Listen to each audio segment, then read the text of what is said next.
Сәлеметсіздер ме балалар? Бүгін жаратылыстану пәнінің кезекті сабағын бастаймыз. Бүгінгі сабағымыздың тақырыбы өсімдіктер бөліктері қандай қызмет атқарады және олар не үшін қажет? Ал осы сабақта біз не үйренеміз? Әрине, өсімдік мүшелерінің не үшін қажет екенін білетін боламыз балалар. Балалар, мына сұрақтарға жақсылап көңіл аударып көріңіздерші. Бірінші, өсімдіктердің қандай бөліктері бар? Екінші, өсімдік гүлінің орнына не пайда болады? Үшінші, жемістерінің ішінде не болады? Балалар, бұл сұрақтарды жақсылап ойлансаңыздар, жауап табылады деп ойлаймын. Өйткені бірінші сыныпта біздер осы төңірегінде сұрақтарға жауап берген болатынбыз. Кәне? Дұрыс жауабы. Дұрыс айтасыңдар балалар. Өсімдіктердің негізгі бөліктері ол тұқым, тамыр, сабақ, жапырақ және жеміс екен. Өте дұрыс. Ал екінші сұрағымыз. Өсімдік гүлінің орнына не пайда болады? Дұрыс-ақ, жауабымыз гүлдің орнына жеміс пайда болады балалар. Үшінші сұрағымыз бойынша, жемістің ішінде не болады? Әрине, жемістің ішінде тұқым болады.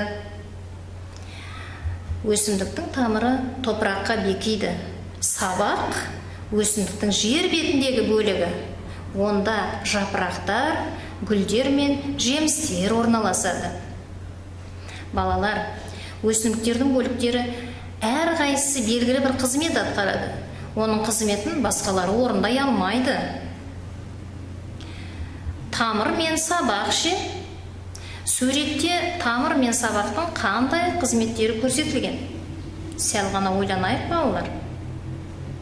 Тамыр мен сабақ тағы қандай қызмет атқарады? Ойланыңдар балалар. Әрине, тамыр өсімдікті топыраққа бекітеді. Ол топырақтан су мен қоректік заттарды сіңіреді.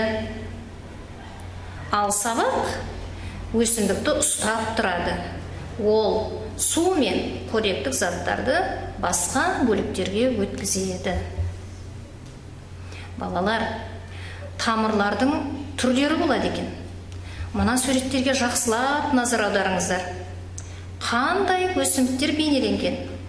Олардың тамырлары бір-біріне ұқсай ма? Неліктен? Тамырларына қарап, өсімдіктердің қандай жерде өсетінін анықтауға бола ма? Мысалы келтір. Әрине балалар, өсімдік тамырының пішіні, жуандығы мен ұзындығы әртүрлі болады. Бұл сол жердің топырақтық қаттылығына, жұмсақтығына және ылғалдылығына байланысты. Мысалы, шөл өсімдіктердің тамырлары ұзын болады. Себебі олар суды өте тереңнен алады. Сондықтан тамыры жер астына қарай ұзарып өсе береді. Балалар, жапырақтар мен жемістерге де назар аударайық. Мына сол жақтағы және оң жақтағы суретке жақсылап назар аударыңдар және суреттерді салыстырыңыздар. Бірінші, сол жақта қарлығанның бұтағы. Бұл жерде алма ағашы мен қарлыған жапырақтарының пішініне назар аударамыз. Оларды сипаттап, қорытынды жасаймыз. Нұсқалар нені көрсетіп тұр? Асықпай өзіміздің пікірімізді айтатын боламыз. Кәнеки, қарлыған мен алма ағаштарының бұтақтарына назар аударайық. Бұл екеуі де бұтақты ағаштар. Жапырақтарының пішіні мен көлемдері әртүрлі болады. Олардың көмегімен өсімдік қоректенеді, әрі тыныс алады. Балалар, қараңыздар шындай жапырақтарына. Қарлығанның жапырағы қандай пішінде және алма ағашының жапырағы екеуін жақсылап тұрып салыстырыңыздар. Өсімдік гүлінің орнына жүре бара жеміс пайда болады. Жемістің ішінде әрине тұқым пісіп жетіледі. Балалар, бүгінгі өткен сабағымыздың өн бойын жақсылап ойланып, пайымдап, өсімдіктің дене пішіндері не үшін қажет екен және қандай қызмет атқаратынын түсінді деп ойлаймын, және өз сөздеріңізбен жауап бере алатындарыңызға сенемін. Рахмет. Балалар, мінекей сабағымызды тәмамдадық.